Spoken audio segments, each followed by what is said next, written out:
Here comes the flower girl.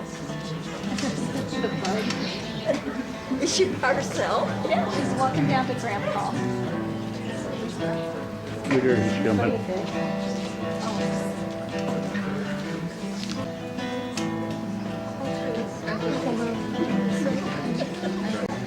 Here she comes.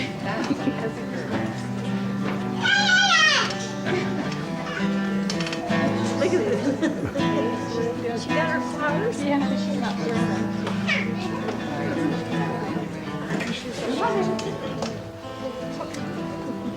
Throw your flowers. Throw your flowers. Throw your, she's not going to throw them. There you go, throw 'em. These flowers. Have her throw them up. Way to go, girl.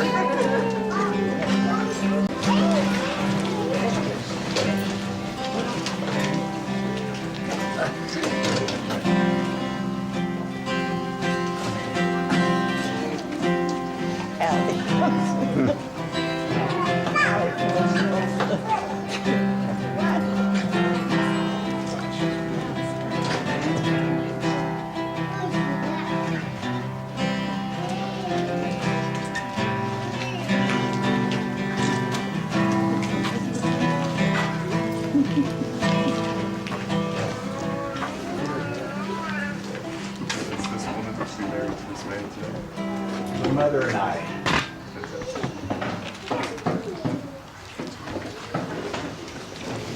Please be seated.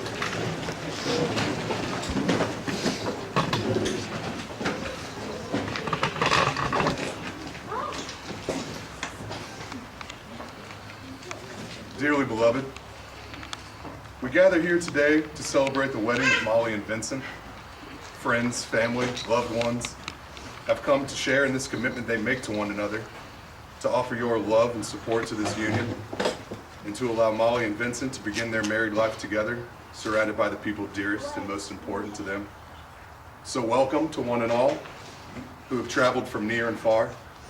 Molly and Vincent, thank you for your presence here today, and ask for your blessing, encouragement, and lifelong support for their decision to be married.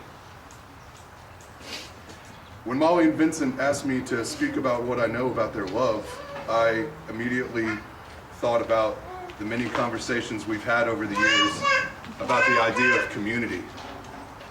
A community is the mental and spiritual condition of knowing that a place is shared, that the people who share this place define the possibilities of each other's lives.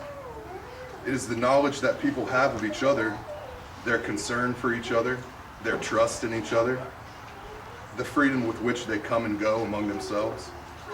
I truly believe that the commitment of love expressed between the two of you today is just the first of many commitments of love you'll share with your communities in the future.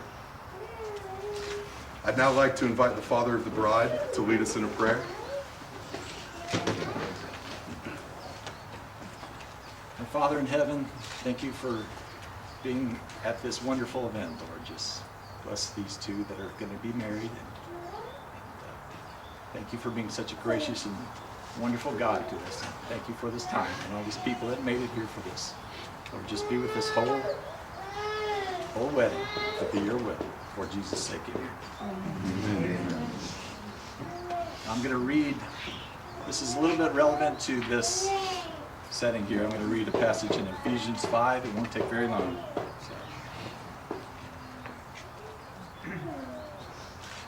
It comes after Galatians. I'm just kidding. It's not in Galatians. After Galatians. Okay, Ephesians 5:22. Wives, submit yourselves unto your husbands as unto the Lord.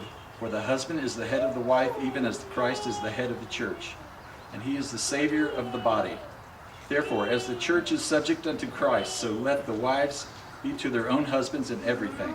Husbands, love your wives, even as Christ also loved the church, and gave himself for it, that he might sanctify and cleanse it with the washing of water by the word, that he might present it to himself a glorious church, not having spot or wrinkle or any such thing, but that it should be holy and without blemish.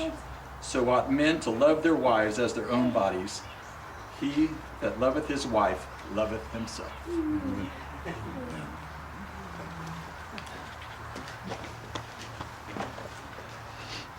Before you today are two individuals who, in the essence of their conviction, are choosing to live together within the light. To quote Robert Holliman, love is that condition in which the happiness of another person is essential to your own. I trust that after today, your marriage will bring you all the excitement a marriage should bring, and that this marriage will grant you patience, tolerance, and understanding. A wedding is more than a celebration of the love which lives in our bride and groom's hearts today. It reaches into the future and proclaims their intentions that tomorrow will hold.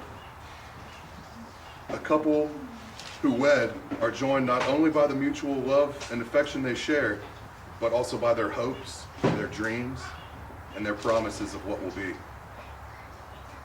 These promises and vows you make this day will guide you into your common future. I will ask you now if you are prepared to make these promises by stating your vows and presenting the rings.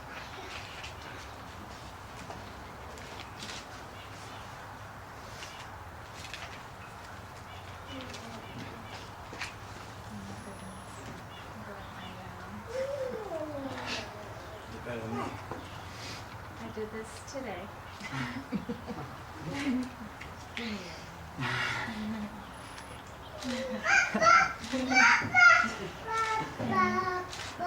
Mommy, woof and meow.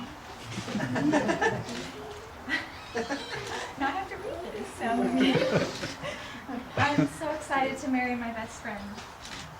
And I knew when I fell for you first that you were the one. I'm so excited to begin a new chapter with you. We make such a good team. And it will be an honor to be by your side as your wife for the rest of our lives.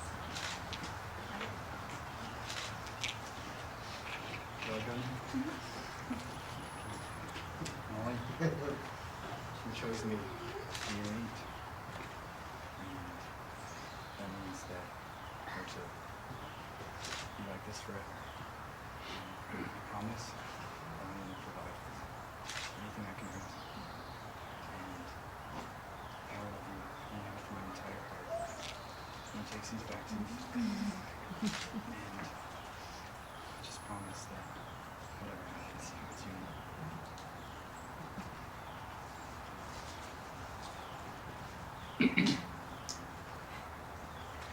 Do you, Molly, take Vincent to be your husband, to have and to hold, for better or for worse, for richer, for poor, in sickness and in health, to love and to cherish from this day forward, as long as you both shall live?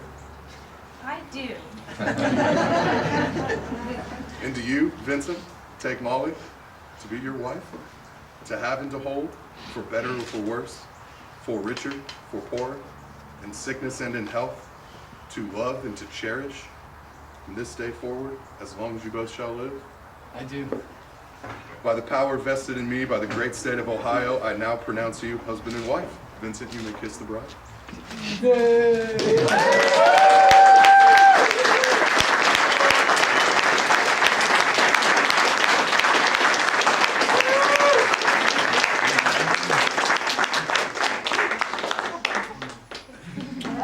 It's my pleasure to present to you today for the first time, Mr. and Mrs. McConnell.